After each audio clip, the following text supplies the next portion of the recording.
لمّا بيقول لِك كلام حلو وبيشكر فيكِ وفي جمالِك، ويا سلام على رقتِك وطريقة تفكيرِك وكل الحاجات الحلوة دي، هو مش معجب بيكِ.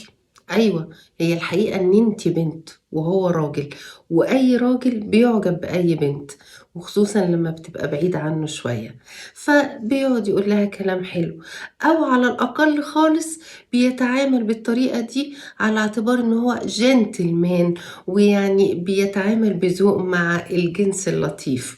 فلو سمحتِ لمّا يحصل ده ما تدّلقيش أوي كده، وتفرحي ويعني ترفرفي كده من السعادة، لإن ده بيقولوا لأي حد في آخر اسمه ت مربوطة، أي أنثى يعني.